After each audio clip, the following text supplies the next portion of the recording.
সহবাস করার পর শারীরিক দুর্বলতার কারণে ফরজ গোসল না করে শুধু ওযু করে ফরজ সালাত পড়া যাবে কি? হাঁটলেন কেন? আরে খুব গুরুত্বপূর্ণ মাসালা, আপনারা উত্তর দেন, এভাবে কথা বলছেন কেন? আরো দেন ফতোয়া, আমি আসি। শোনেন, খুব সুন্দর ফতোয়া। শারীরিক দুর্বলতা বা অসুস্থতা মনে করি, গোসল করলে সে অসুস্থ হয়ে যাবে, তখন সে কিন্তু অজু করতে পারবে, তখন অজু করবে, সালাত পড়া যাবে কি? না, অজু করা যাবে না।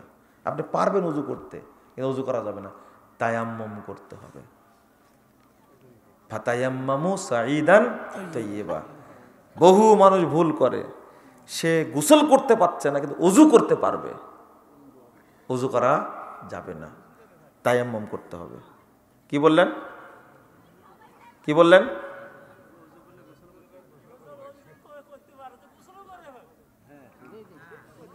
এই জন্য আপনার বাড়ি গাইবান্ধা, তাই না?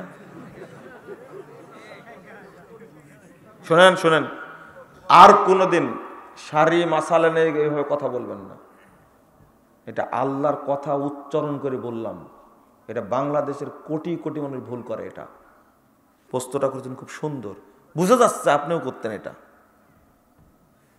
করে। এটা সবাই স্ত্রী সহবাস করেছে বা অপবিত্র হয়েছে, খুব অসুস্থ, অনেকে থাকে না, খুবই অসুস্থ, স্বপ্ন তো হয়ে গেছে, সে কি করবে? অজু করতে পারলেও কি করবে? তায়াম্মুম করবে। অজুর কথা আসেনি, কেন জানেন? ব্যাখ্যা দেওয়া ঠিক না। একজন ডাক্তার আমাকে বলছেন যে, তার কথা, আমার কথা না, মাফ করবেন আমাকে, আমি ব্যাখ্যা দেওয়াটা ভুল হবে, ফতোয়া এই পর্যন্ত শেষ।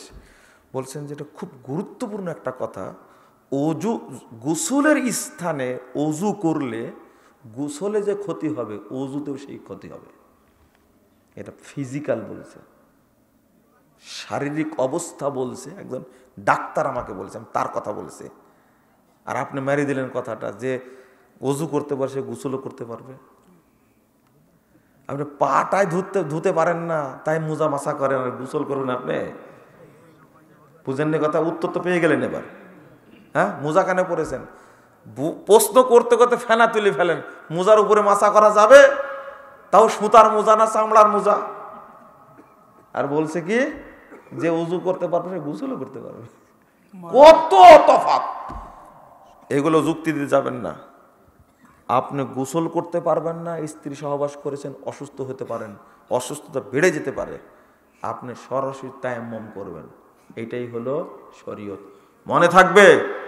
যুক্তি দিয়ে কখনো বলবেন না যে আমি তো উজু করতে পারবো, উজু করব।